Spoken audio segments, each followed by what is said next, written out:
اور بعض تو بہت ہی، بلکہ اس میں 2 تو ایسے تھے جو انتہائی محتاط لوگوں نے کیے تھے، جو اس فن سے واقف ہے، اس کو انہوں نے 34 بنایا.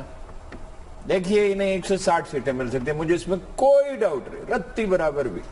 یعنی ہے تو اندازہ ہی مطلب اگر یہ دانائی کا مظاہرہ کرے، وہ دانائی کسی دکان پہ بکتی ہے، کہیں سے فروخت ہوتی ہے، وہ قاعدہ والے انجیکشن لگا دیں یا یہ میڈیسن دے دیں.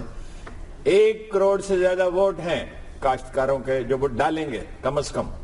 اچھا. اور وہ پس گئے ہیں، ان کی زمینیں ہموار نہیں، انہیں بیج ٹھیک نہیں ملتا، انہیں کھاد صحیح نہیں ملتی، صحیح وقت میں نہیں ملتی، 70-80% پیسٹی سائیڈز ملاوٹ والی ہے، انہیں باردانہ نہیں ملتا. ٹھیک ہے، انہیں کوئی ان کی مدد کرنے والا نہیں. اگر یہ ان کا مسئلہ سمجھ لیں، بار بار میں نے ان سے کہا، اگر یہ ان کا مسئلہ سمجھ لیں اور اس کو واقعی دل کی گہرائیوں سے حل کرنے کا منصوبہ بنائیں اور انہیں یقین ہو جائے.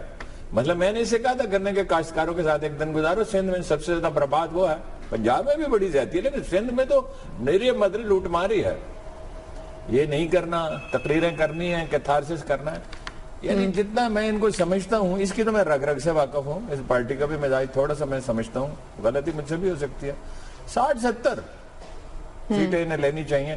خدا کرے میرا اندازہ غلط ہے، 160 لی جا سکتی ہیں، اس لیے کہ خلا ہے. رہ گئی نون لیگ، تو یہ اندازہ واقعی قبل وقت ہے کہ وہ کہاں کھڑے ہوں گے. دیکھیے فوجیوں سے مینج کبھی نہیں ہوا، یا عدلیہ نہیں مینج کر سکتی، یا اپوزیشن جو ہے وہ اس پوزیشن میں نہیں ہوتی دوسرے کوئی ایک فریق کے دوسرے کا. میڈیا ہے اور بڑا طاقتور ہے اور سب کی بات وہ سناتا ہے. اچھا، لیکن تو گزارے یہ ہے کہ یہ زندہ رہ سکتی ہے، لیکن ادھر بھی اللہ تعالیٰ کا فضل و کرم سے جو ہی جان ہے، عقل کا قحط پڑا ہوا ہے، موقف مختلف ہیں، لیکن گھبرائے ہوئے ہیں. اگر یہ سب بندی کریں، موقف ٹھیک اختیار کریں، تو یہ برابر کی پارٹیاں برابر کی کیا اپنا موقف بالکل ٹھیک کر لیں، اس سے زیادہ سیٹیں